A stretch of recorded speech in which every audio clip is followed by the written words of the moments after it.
ಕೇಳುಗರೆ ನಮಸ್ಕಾರ. ಯಾವುದು ಸತ್ಯ? ನಾವು ನೋಡುವುದು ಸತ್ಯವೋ, ಕೇಳುವುದು ಸತ್ಯವೋ, ಅಥವಾ ಅನುಭವಿಸುತ್ತಿರುವುದು ಸತ್ಯವೋ, ಅಥವಾ ಮತ್ತೊಬ್ಬರು ಕೇಳಿ ನಮಗೆ ಹೇಳುವುದು ಸತ್ಯವೋ?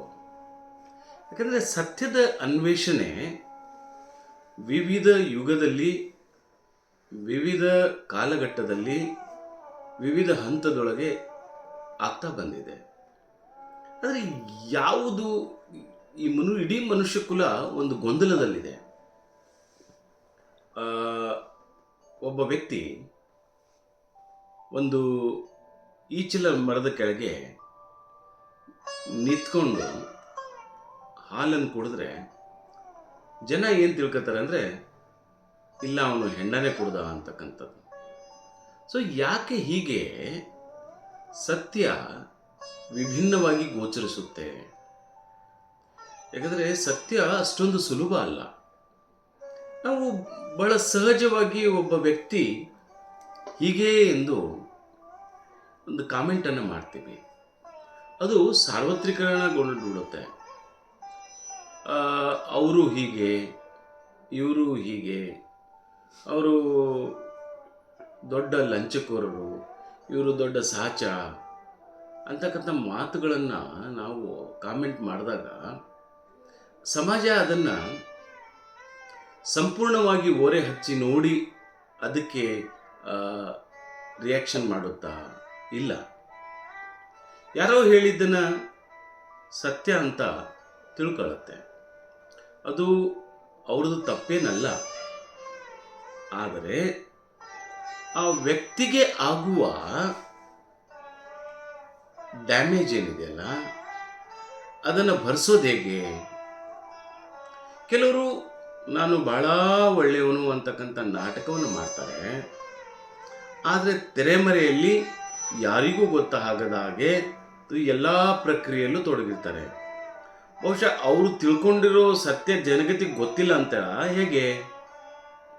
ಇನ್ನು ಕೆಲವರು ನೇರವಾಗಿಯೇ ನಿಷ್ಠುರವಾಗಿ ಮಾತಾಡ್ತಾರೆ, ನಿಷ್ಠುರವಾಗಿ ಇರ್ತಾರೆ, ವಸ್ತುಸ್ಥಿತಿಯನ್ನು ಅರ್ಥ ಮಾಡ್ಕೊಳ್ತಾರೆ. ಹಾಗೇನೆ ಜಗತ್ತು ಹೇಗಿದೆಯೋ ಹಾಗೆ ಬದುಕುವುದೇ ಬದುಕೋ, ಅಥವಾ ಜಗತ್ತಿಗೆ ಭಿನ್ನವಾಗಿ ಬದುಕ್ತೀನಿ ಅಂತ ಬದುಕೋ. ಸೊ ಈ ಸತ್ಯಗಳು ಎಲ್ಲಿವರೆಗೆ ನಮ್ಮ ಜನರಿಗೆ ಅರ್ಥ ಆಗೋದಿಲ್ವೋ ಅಲ್ಲಿವರೆಗೆ ಜಗತ್ತು ಹೀಗೆ ನಡೀತಾ ಇರುತ್ತೆ. ಸೊ ನಾನು ಮೊನ್ನೆ ಚೀನಾದ ಒಬ್ಬ ವ್ಯಕ್ತಿ ಮನೆಯೊಳಗೆ 4 ಟನ್ನು ಬಂಗಾರ ಸಿಕ್ತು ಅಂತ ಎಲ್ಲೋ ಒಂದು ಸುದ್ದಿಯನ್ನು ಓದ್ತಾ ಇದ್ದೆ. ಹಾಗೇನೆ 4 ಟನ್ನು ಹಣ ಕೂಡ ಇತ್ತು ಅಂತಕ್ಕಂಥ ಸತ್ಯವನ್ನು ನಾನು ನೋಡಿದೆ. ಸೊ ಅವನು ಯಾಕೆ ಇಷ್ಟೊಂದು ಕರಪ್ಷನ್ನ ಮಾಡ್ದ? ಕಾರಣ ಏನು?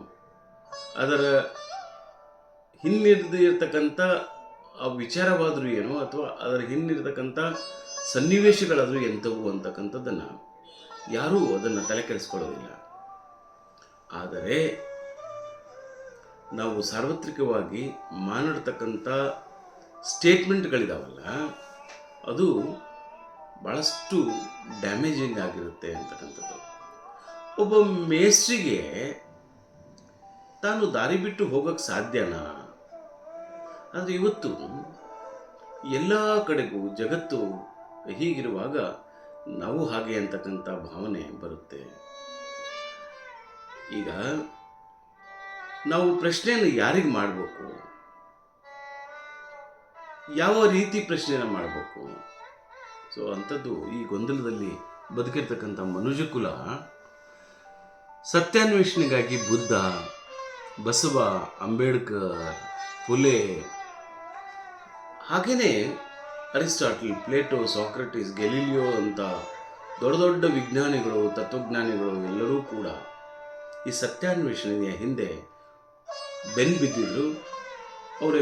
ಅವರಲ್ಲಿ ಬಹುತೇಕರು ಪ್ರಾಣವನ್ನು ಕಳ್ಕೊಂಡ್ರು ಅಂತಕ್ಕಂಥದ್ದು. ಹಾಗಾಗಿ ಸತ್ಯಾನ್ವೇಷಣೆ ನಿಜವಾಗ್ಲೂ ಕೂಡ ಒಂದು ರೀತಿಯ ಒಂದು ಮರ್ಮಘಾತವೇ ಸರಿ.